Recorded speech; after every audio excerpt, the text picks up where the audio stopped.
Welcome to the Boat Galley Podcast. I'm Carolyn Shearlock, here with tips, reviews, and how-tos for your cruising adventure.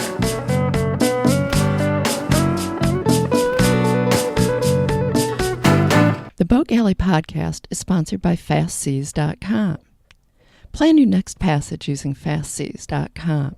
Whether you're after speed or comfort, FastSeas will find the optimum route to your destination. FastSeas, making weather routing simple. Slow down, slow down. Bahamas and Sea of Cortez comparison.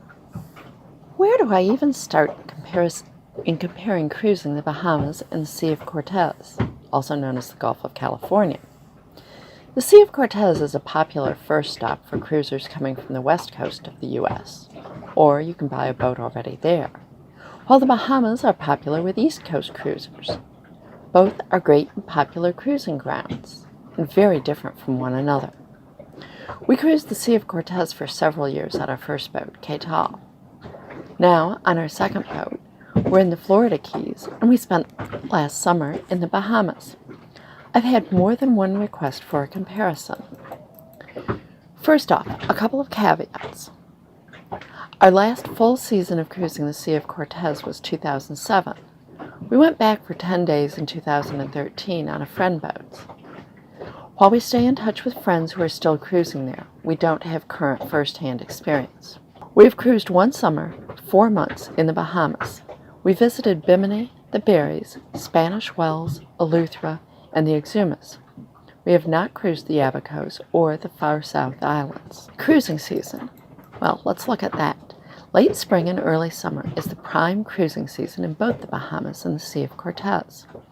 Northers and cold fronts blow through both on a regular basis in the winter, and water temperatures in the winter tend to be too cool for comfortable swimming and snorkeling. Despite this, many cruisers actively cruise the Bahamas in winter, while cruisers who spend winters in the Sea of Cortez tend to stay put in one of several areas: La Paz, Puerto Escondido, Santa Rosalia, or Bahia Concepcion. Hurricane risk. Both the Bahamas and the Sea of Cortez are in the hurricane belt, but there's an important difference. Storms that hit the northern cruising grounds in the Sea of Cortez tend to be, but are not guaranteed, less than hurricane strength, as they usually have been torn up by the mountainous Baja Peninsula before popping into the sea. The Bahamas, on the other hand, typically strengthens hurricanes due to the shallow, warm water and low islands. If you intend to cruise during hurricane season in the Sea of Cortez, you can minimize your risk by following the typical cruising calendar of being in Bahia Concepcion area by the 4th of July and the Bahia de Los Angeles area, where Puerto Don Juan Hurricane Hole is within a day of many great anchorages, from August 15th to October 15th. In other words, moving north for the heart of the hurricane season and staying within reach of a great hurricane hole. There's no similar strategy for cruising the Bahamas during the hurricane season. Let's look next at the winds and weather. The Sea of Cortez can have wicked northers blow through from roughly November to March. If you choose to cruise during those months, you can hop from one protected anchorage to another during lulls in between. Note, though, it may be chilly. April to early July has the most boats cruising, and late afternoon, evening thunderstorms are the biggest worry there. Late July to mid-October sees a lessening of thunderstorms, but there's still a possibility, higher temperatures, and an increased hurricane risk. The water is the clearest for snorkeling during this time, and it's also the warmest. The Sea of Cortez winds tend to be light to non-existent from April to October. The good news is that you'll rarely be slamming into head seas. The bad news, for sailors, is that you'll rarely have enough wind to actually have a good sailing day. Lighter sails and a reliable engine are key. The Bahamas are on the northern edge of the trade winds. Winters see northers and frontal passages, with easterly trade winds in between. Summers see trade winds, higher temperatures, and tropical systems. Our experience was that August had less wind than early summer and also higher humidity. We did far more sailing in the Bahamas than we had in the Sea of Cortez, but we also had to plan our passages much more carefully for weather so that we weren't trying to bash our way into large head seas. Our Gemini catamaran is not particularly close-winded, and slamming into 4-foot waves is slow motoring. Water depths. Oh yeah, water depths are shallow in much of the Bahamas. We had a few days where we never saw depths in double digits, and many where we were predominantly in less than 20 feet. The shallower the draft of your boat, the easier it is to get around in the Bahamas. We almost always anchored in less than 10 feet of water. The Sea of Cortez, by contrast, is much deeper. Draft was simply never an issue. I don't recall anchoring in less than 20 foot of water, and 30 to 40 was not unusual. Navigation. Navigation and passage planning are generally trickier in the Bahamas. Tidal cuts combined with strong winds can create what the locals call rages when current and strong winds are in opposition. Moves always have to be timed with tides, both for currents and often to have sufficient depth. In the Sea of Cortez, the only unseen navigation challenge we encountered were a few uncharted seamounts. When we were cruising there, cruisers passed lists of these around. I'm told that more recent charts and cruising guides also show them. While there was a substantial tidal ranges, and hence current in the northern cruising grounds, passes are sufficiently wide that they are not particularly dangerous. Anchoring. The Sea of Cortez has many anchorages with close to all-around protection, and there are numerous anchorages within a 10-mile radius that will provide protection for any wind direction. While anchoring depths are greater than in the Bahamas, holding is almost always good. Few anchorages are really rolly.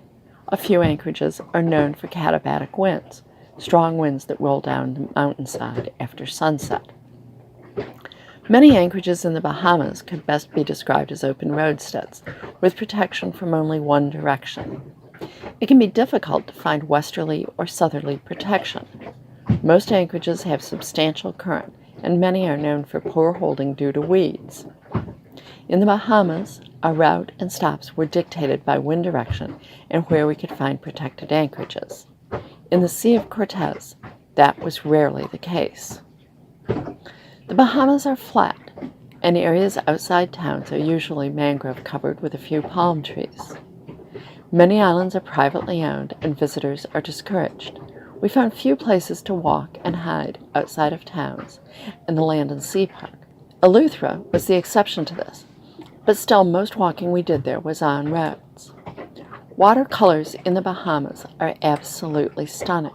The Baja Peninsula, on the other hand, which forms the west side of the Sea of Cortez, is mountainous desert plunging to the water. There are many uninhabited islands to explore, and while there's plenty of thorny vegetation to watch out for, you'll find hiking trails everywhere. Watercolors in the Sea of Cortez aren't particularly notable, but the land is. Snorkeling. The Sea of Cortez has gorgeous, easy snorkeling in or near just about every anchorage. Fish life abounds, but there is only one coral reef. The other areas are rocky but not true reef. Current is rarely even an issue when snorkeling. We did not have such easy access to world-class snorkeling in the Bahamas. To be sure, we did do some that was spectacular, but it took more effort to find locations, and we had to carefully time our adventures for slack to incoming tide. Tidal currents are such that you could be swept out to sea. If there are other cruisers around, the possibilities open up if one person is willing to stay in a dinghy and drift with the snorkelers to pick them up down current. Otherwise, swimming back against the current to your dinghy can be exhausting. Assistance. Cruising in the Sea of Cortez comes with little outside assistance. No Coast Guard, no sea tow, no towboat U.S. The Navy and local fishing boats may be able to help you, but they may not be nearby. Cruisers have to be self-reliant and help each other. The Bahamas have more structure, with BASRA, that's the Bahamas Volunteer Rescue Group, some local law enforcement boats, and some local entrepreneurs. Depending on your location, particularly in Bimini, Sea Tow and Towboat US may be able to provide assistance. Self-sufficiency is still important, but there are more boats around. Provisioning and parts. Provisioning was easier and cheaper in the Sea of Cortez. although stops were still a ways apart and we couldn't always get everything we wanted in some of the fishing villages. Parts are difficult to get in both the Bahamas and the Sea of Cortez once you're out of the major cities. Whales, sharks, and more. I don't think a week went by that we didn't see whales and dolphins in the Sea of Cortez. We saw finbacks, gray whales, pilot whales, and even whale sharks. We saw dolphins frequently. Many times pods would surround us. Jumping rays were always special, but not unusual. Sharks and sea turtles weren't totally absent, but we saw a few. We spotted sharks at least several times a week in the Bahamas, sometimes every day. We didn't see any whales, and I don't recall seeing dolphins. We saw rays occasionally, generally near fish cleaning stations on docks. We glimpsed a few sea turtles. We often had a large barracuda hang out under the boat at anchor. Language. English is spoken in the Bahamas versus Spanish in the Sea of Cortez.